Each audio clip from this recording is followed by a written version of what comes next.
Xoş gördük hamını. Demək, mən əzizlərim, məni daim izləyənlər bilir ki, ta fevral ayından bu yana mən şəkərburanı istədiyim qaydada bişirmək üçün demək olar ki, bu artıq 8-ci dəfədir bişirirəm. Qabartmalı, mayalı, mayasız, nə bilim, hər cür resepti sınadım.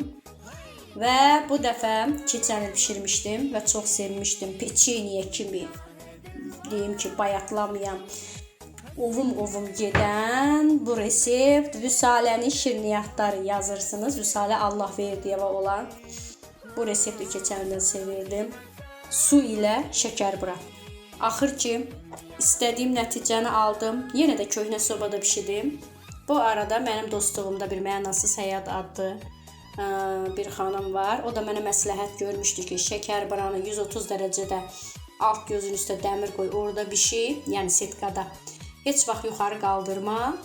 Onun da o dediyi kimi elədim. 130 dərəcədə altı saralan kimi 100 dərəcəyə düşürdüm.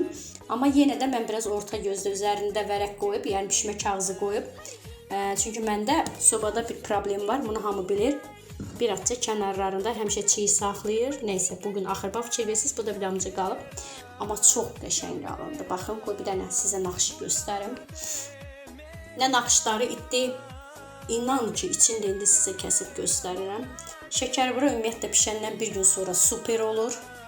Həqiqətən də bu tərəfdən daha beşik görsənir. Super. Yəni, məni izləyənlər bilir də. Özümü tərif eləməyim. Dadı, tamı. Hətta ən çox sevdiyim naxşı sizə göstərim burada. 2 dəqiqə. Ən çox sevdiyim. Sən bunun gözəlliyinə bax. Çox gözəldir. İnanın ki, hələ mənim təzə sobam olsa və yeni maqqaşlar olsa, möhtəşəm bişirərəm. Özünü çox təriflədim, amma əziyyətimə də dəydi də. Yəni, mənim üçün əsasən öz fikrim maraqlıdır, nə mənada. Təbii ki, qüsurlarımı deyən insanları da sevirəm, amma bu boş-boş mənasız yazan insanları sevmirəm. Çünki gərək o adam mənə bir söz deməlidir ki, o məndən gəlsin, ya canlıda, ya hardasa bir dənə görüntülü nəsə çəksin, göstərsin şəkərburalarını. Mən şirniyyatçı deyirəm, professional deyirəm, sadəcə özüm marağa. Axır ki, öz istədiyim nəticəni əldə elədim və dediyim odur ki, bütün reseptlər içərisində ən çox sevdiyim Vüsalənin şirniyyatları reseptidir. Düzdür, onun şəkərburası daha gözəl alınır, çünki o professionaldır, çünki o daimi pişirir. Mən isə bu il özüm üçün marağa dəfələrlə pişirmişəm. Burada niyə bunun naxışını göstərə bilmədim tam? Burada aşağıda göstərim. Bir sözlə qısası istədiyim naxışları aldım, naxışlar qaldı. Hər şey super, super. Hətta yeni soba alanda da bilirəm ki, daha gözəl. Məqsədim o hər gün şirniyyat pişirən xanımlara çatmaqdır. Müəllim, heç bir müəllim yanına getmədən, eləmədən özüm qarşıma məqsəd qoymuşdum. Yəni, məqsədim, yəni sifariş də götürmürəm.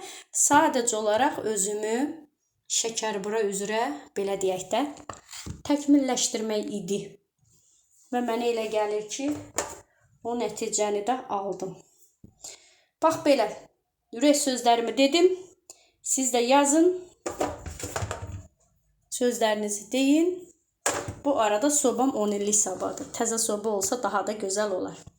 Bir dənə işığı götürək görək, belə necə görsənir. Belə də lap qəşəng.